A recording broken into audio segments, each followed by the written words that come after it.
7th hearing. That's not persistence. That's procedural exhaustion. When a judge opens with a comment like this, patience is already thin, and every mistake from here on out is magnified. Wasting plaintiff's time. I don't need, What? I don't need to talk about it. I thought you were asking me. Well, the problem is maybe I'm not sure about that case. Good morning, Your Honor. Steve Other, we have the plan fixing housing 401k. Erica Ward. Aaron Wood. Thank you. You may be seated. Okay, folks, where are we on this case? Your Honor, we're here for our 7th hearing in this matter. If you recall, We might be to 10 by the time you guys get done, but go ahead. but at the last hearing, we had our motion. It was a motion hearing. Yes. And you stopped it, and it essentially became a settlement conference. Yes. Nothing came out of that. It didn't settle that day. After that hearing, the tenants sent 2 notices of repairs, which one of them matches one of the pending motions that's before you. Our response to that motion would apply to the second notice of repairs. And Your Honor, also, I learned on Friday afternoon, I received an email from Donna Toe with the filed correction of defendant's response to plaintiff's motion for summary disposition that was filed on their behalf. You received what? I received an email from Donna Toe with what appears to be, and it's a filing. It's called Correction of the Defendant's Response to Plaintiff's Motion for Summary Disposition that was filed on their behalf. I get that. That was on Friday you received it? I received that on Friday afternoon. And this took No, I got there. I may be able to. Your Honor, I also got the email from this, which it appears she's still representing. Okay, go ahead. I scanned it, but it's basically her affidavit, it looks like. Your Honor, it appears to be a supplemental corrected affidavit by Ms. Toe. It's blamed on a computer glitch from the previous affidavit that she filed in response to landlord's MSD. I have many problems with the filing. At December 19th hearing, you ordered a moratorium on plaintiff's motion or party's motion practice, and it does not appear that they asked you for leave to file this corrected response to our MSD. To file this on behalf of the wards, even though she was required to withdraw from this case, and she did withdraw from this case. Toke's filing in her email, which again, I have the email, which demanded a copy of the landlord's MSD. So it appears that she's still acting as counsel on behalf of the tenants. And tenants are responsible for their filings. They can't plead ignorance to this. The filing and Toke's affidavit are dated January 8th. That's 2 days after our last hearing. The proof of service also states that it was filed with the court and served on landlord on January 8th. The court stamp shows that it was actually filed on January 14th. Your Honor, I can address the substance of this corrected affidavit. It appears that she's still making the same residential lease arguments that, as you recall, Your Honor, you warned the tenants that if they continue to make this argument, that they could be subject to sanctions. They made the arguments, and they continue making the arguments. That's a deal procedurally, I guess, before I get to the substance of it. I've addressed this. So, well, yeah, I know you can, but I want to try to figure out why this is here. You want me to address that? Yeah. I had no idea as to procedurally. All I did when we left, he said, you know, your affidavit was like glitched, incorrect, you've got stuff. And so I didn't ask her to do anything. She's not representing us. She just said, hey, just so you know, I'll fix my affidavit. And that's as a witness, not as a, I didn't have anything to do with it. And I didn't even realize it would be an issue. I told her that her affidavit was not correct at all. And that is how she followed up. She is not representing us, Your Honor. This doesn't make much sense to me as to why she did this. She's not here to answer. I have an email which it appears that she's still acting on your behalf in this case. Hold on a second. Can you show, were they CC'd on that, do you know? Or can you show them and then I want to see the email? Filing, I just think it's a refiling of the original one with the correct affidavit. So I don't know Okay. the specifics of the law, but to me, it's just like a corrected, something that she had already filed. That's a correction to what we filed.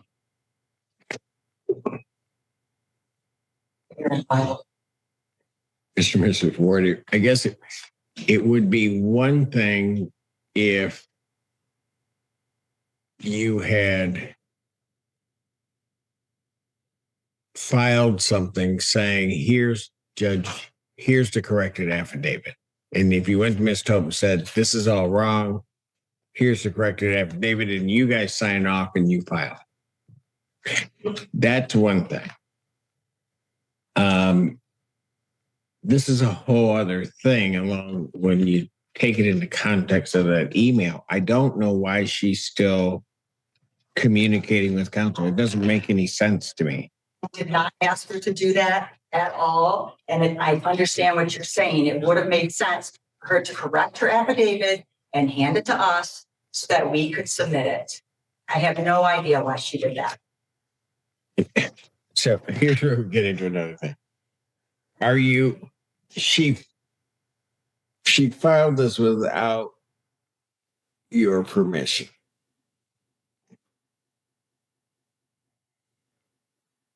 Believe me, Have you staying as far away from it as possible. Did you read the affidavit? The initial one. No, I understand the initial one. Did you read this doc? No, actually, I didn't. I did not.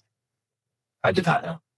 The updated. I mean, I didn't even realize that usually when we submitted it, that we submitted something that had pages mixed up. Your Honor, they're still responsible for their filings. Yeah, but I don't know if that's their filing. She mentioned about the pages being mixed up. Their response to our MSD, they are still responsible for their filings. That's no, I understand that, but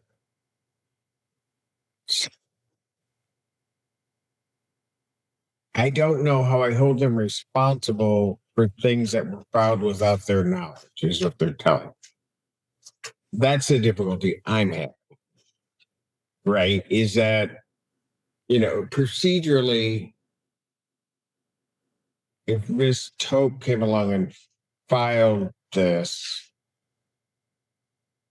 but had gone to them and said, here, this is, I see what you're saying, so I need to correct this. Here's this, I'm going to file this. That might be one thing, but that's not what I'm hearing here. I'm hearing that this was filed. You guys didn't have any knowledge as to its contents. Correct. I did know that she corrected it after the fact and submitted it after she did it. I had no idea any implications that would come of that. You had knowledge that she did what? That she fixed it after the fact, but she never told me that she was. What does that mean? That you had knowledge that she fixed it after the fact? She told me she did it after she sent it to them, but it was already done. She never asked me if she could do it. So when was that? Right. at some point after they received it. Well, they just got it. You received it Friday afternoon. Even though it said it's stated on there January 8th. Yeah, I would have to look. I don't know. And then we have to look at what? My email. Look at your email. I want to know. Actually, there's nothing in here, so she must have just told me that she would fix it.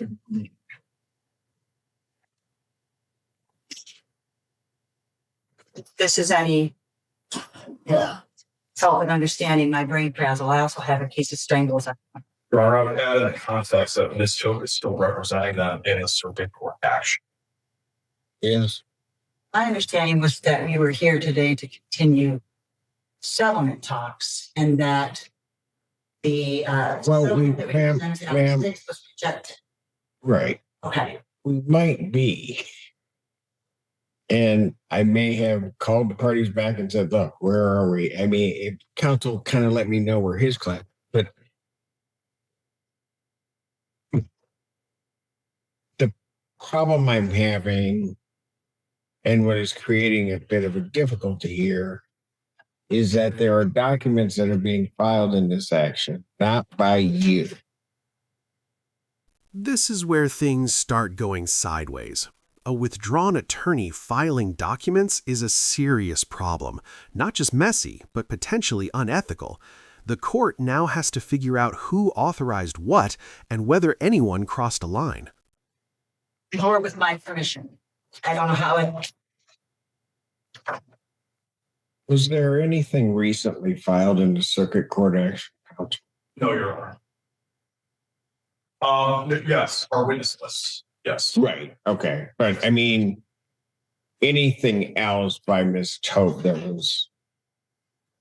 I filed my witness list, and then she filed her witness list hours After. I could find that date, but to my knowledge, Ms. Tope is still representing the wards in circuit court action. And it seems like they were still having communication in this case. Yeah. And the communication I don't necessarily have a problem with. What I have because I don't know that I could stop that in any way. But what I do have a problem with is when things are filed before this court, presumably on your behalf, but without your knowledge. That just it. And then counsel has to spend time looking at it and trying to respond to something that you guys didn't file. And you don't even know what it is at this point. Dude, tonight? No, it is not that last hours. I don't think either one of them said they've seen it before today. Did you see it, ma'am? We talked about it. That he was updating, but neither one of us read it. No. I get that there can be these conversations, Yes. right? I mean, and I don't have a problem that she was going to update whatever. Right. Have you No. seen what was filed in court on your behalf? No. Do you know where Miss Tope is right now? Because I'm going to tell you, I'm a bit timid. Just a bit. You take that with her. Well, I intend to, but here's the problem. Yes, I don't think the parties, and I'll just say this on the record, I don't think the parties were all that far apart in terms of how this matter could be resolved. That's just as fortunate. But I also have these motions before me that I need to rule on. But at each, until we come back here, regardless of what the parties thought may happen, might not, whatever, right? She then interjects herself, and quite frankly, interjects herself in a way that for an attorney to do it, for anybody to do it is a bit appalling. For an attorney to do it is with the court that you have not reviewed or she has not gone through with you and you have not seen. But she's now filed something not as the attorney on your behalf, and you have no idea what it is. I understand. I should have taken her affidavit and had Aaron submit it. That's a correction. But I'm not going to tell you what you should do because I haven't looked closely at what she submitted vis-a-vis the other part. But you can't respond to her affidavit.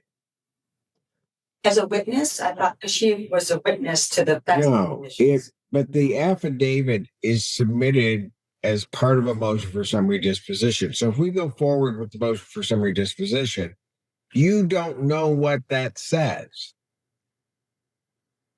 Right?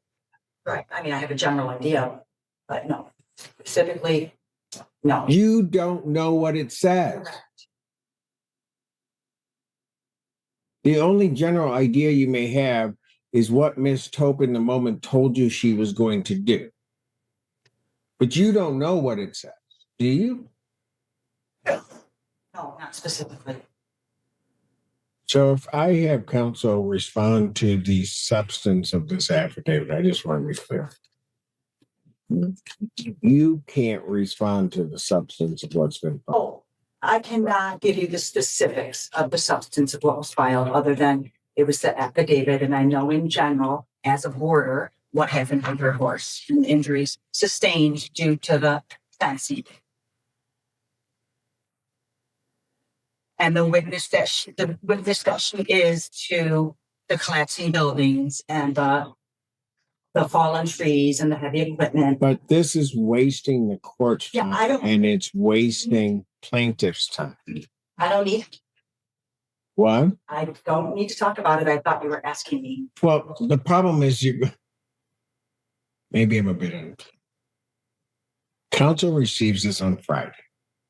That requires him to do certain things, increasing the cost to his client.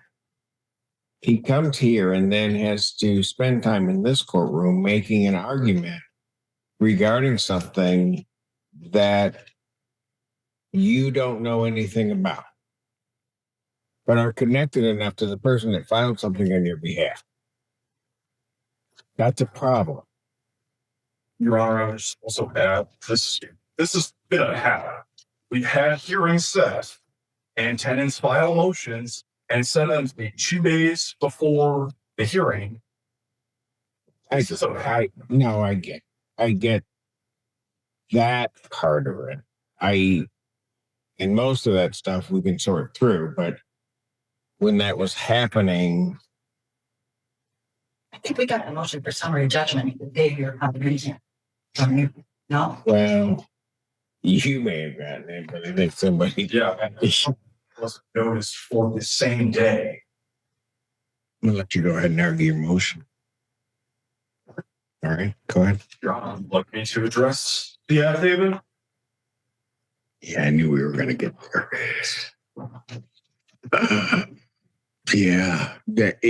I'm gonna let you do your motion. It's a fair question as to whether or not. Your Honor, Hang on a second. The court's gonna stand in brief recess. all rise. What kind of motion on say that they did that affirmation beyond with this today? You may be seated. Back in the case of fixed housing, 401k plan versus the wards. Here's what I'm going to do, much to your dismay, because I'm going to give you an 8th date. Okay. It's an 8th date to come back, an 8th time. But I am adjourning the motions for summary disposition. I am also, after some consultation as to some of the ethics that have been involved. The judge is confused, and judges do not like being confused by paperwork. Confusion means delay, delay means cost, and cost means someone may end up paying for it. Which is why I was taking the rather prolonged break. That I'm going to set an order to show cause for Donna Tope to show cause why she should not be held in contempt for the filing of this.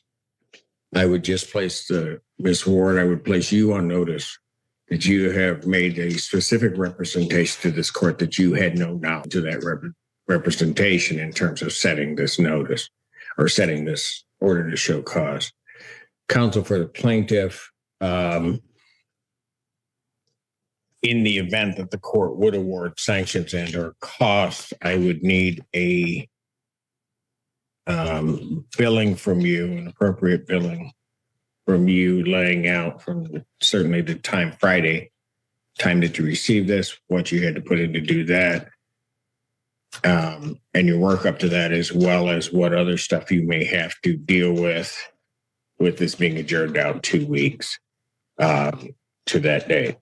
I will then adjourn it for the motions and for the order to show cause to February 3rd at, you wanted me at 2 p.m. At 2 p.m. Can I hear again what those two purposes are? One of the motions that I'd like to rule on at some point, but the other is for an order to show cause as to why Ms. Tope should not be held in contempt of court and or sanctioned. On that second note, does that have anything to do with me? And Oh, it certainly does, because here's going to be part of your problem, as it may be, and that is I will have to make a determination if Ms. Tope gets here and says that that was filed with your full knowledge and authority, because you have represented to the contrary. And so I would suspect that when the two of you get here, you're going to be very much at odds. can I ask one question before you adjourn today? Yes, ma'am. Plaintiff's lawyer mentioned that I had reached out with 2 additional complaints, and I just need to understand what my legal process moving forward would be when I have a fence fall over or don't have water, because those were additional complaints from the past. Like, You I'm can, still you there. can certainly reach out I'm with just letting you know. whatever, right. You can reach out with whatever repair. I certainly would have been in a position to kind of address that today, but I realize that my landlord is probably not, as usual, going to do anything about it, but I want it documented that, hey, on this day, the wind blew this section of fencing over. It just keeps happening. So that's okay to email him. you can certainly you can email him Okay. as long as it's you emailing him. Yeah, it's those motions are. Thank you. Thank you, Your Honor. So was there anything else? I would just say when you email me, put that as for this action, because Donna Tope is still representing you in a certain court action. So be clear what you're talking about. Because there are 2 actions. So regarding my piece, these things are falling over. Is that I correct? think what he's trying to say is that you are directing your concern regarding this case, Right. as opposed to the case that you are represented by Ms. Tope. No, but Because that's- presumably, So, so listen to what I'm saying. That it's regarding this case, because presumably if the complaint were to be in that other case, he would be receiving a communication from Ms. Tope. okay. I'm trying to make Yeah, right. Because he can't respond to you in a case in which you are represented by an attorney. So you have to make it clear that this is the case you're dealing with. Okay. All right, folks. Thank you. Thank you.